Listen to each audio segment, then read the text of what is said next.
दोस्तों, भारतीय संस्कृति में कई पौराणिक कथाएं प्रचलित हैं। इनमें से एक कथा आपके सामने भगवान शिव और मां पार्वती की एक भावनात्मक कहानी। एक समय की बात है, हिमालय पर्वत पर शिव जी और पार्वती माता के आश्रय के निकट एक छोटी सी गुफा थी। वहाँ वे दोनों सुखी और खुश रहते थे। शिव जी त्रिपुरांतकारी महादेव नीलकंठ भोलेनाथ के रूप में प्रसिद्ध थे और माता पार्वती उनकी पत्नी शक्ति और अर्धांगिनी थी। दोनों के प्रेम की एक अलग ही कहानी थी। पृथ्वी पर जन जन के दिलों में भगवान शिव के श्रृंगारी और माँ पार्वती के सौंदर्य का वर्णन होता था। उनके एकाएक पास से गुजरने वाले समय की गाथाएं दिलों को छू जाती थी। उनके दिव्य संबंध जगत के सभी भक्तों को प्रेरित करते थे। भगवान शिव और माता पार्वती गुफा में विचरण करते थे तो उन्हें जंगल के वन्य जीवों के आंसू सुनाई देते थे। वे जानने के लिए निकट आ गए। वन्य जीवों ने कहा, प्रभु शिव, पार्वती माता, आपने हमारे प्राणों के देने के बाद आपकी कृपा से हम सुखी हैं। हमारे पास जीवन भर के आहार की कमी है। हम ना तो अपने बच्चों को पाल सकते हैं, ना ही उन्हें आदेश दे सकते हैं। कृपया कर हमारी समस्या का समाधान करें, हमें आश्रय देने की कृपा करें। भगवान शिव और माँ पार्वती ने वन्य जीवों की बातें सुनी। उन्होंने आश्वस्त किया कि अच्छा है, हम आपकी समस्या का समाधान करेंगे। उन्होंने अपनी दिव्य शक्ति से वन्य जीवों के लिए बेहतरीन आश्रय बनवा दिया। उनके जाने के बाद वन्य जीवों की आंखों में खुशी के आंसू बन गए। वे आपसी प्यार और समर्थन से भरे हुए थे। कुछ दिनों बाद एक दिन भगवान शिव और माँ पार्वती गुफा के बाहर बैठे थे। उन्हें वन्य जीवों की ज़िंदगी की खुशियाँ देखकर आदर्श जीवन जीने का महत्व समझ आया। उन्होंने सोचा कि क्यों ना वे भी वन्य जीवों के साथ कुछ समय व्यतीत करें और उनसे संपर्क करें।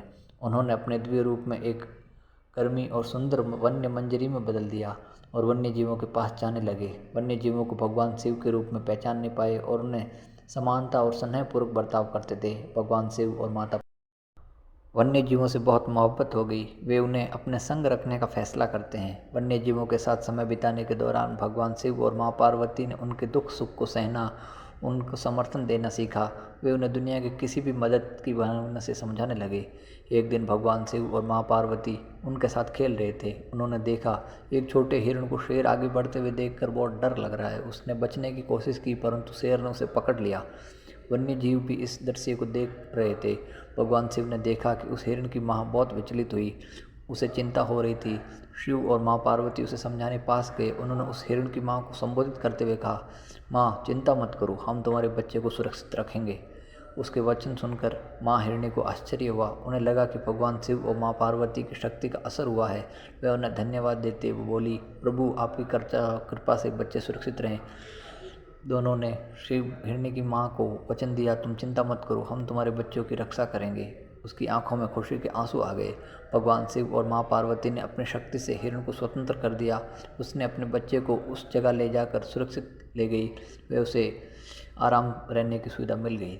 भगवान शिव और पार्वती ने वन्य जीवों को समझाया और समर्थन दिया। वे उनके साथ उनकी समस्याओं का हल ढूंढने में मदद करते थे। वन्य जीवों की ज़िंदगी बदल गई। अब वे खुश रहते थे। उन्होंने देखा भगवान और शिव माँ भी उन्हें देखकर खुश थे। उनके जीवन में दया और मदद करने का महत्व समझाया। उन्होंने सिखाया कि एक दूसरे की मदद कैसे करनी है और ये हमें जीवन को खुशहाल बना सकती है। भगवान शिव और माँ पार्वती की भावनात्मक कहानी वन्य जीवों के साथ प्रेम समर्थन का प्रतीक है। ये कहानी हमें सिखाती है कि हमें सभी से दया और समर्थन की भावना रखनी चाहिए। उनकी मदद सकारात्मक और निस्वार्थ भाव से करनी चाहिए। इसी से हमारे जीवन में शांति और खुशी बनी रहेगी। ऐसी ही बेहतरीन जानकारी के लिए लाइक शेयर एंड सब्सक्राइब करें आपका अपना चैनल विस्ना वॉइस।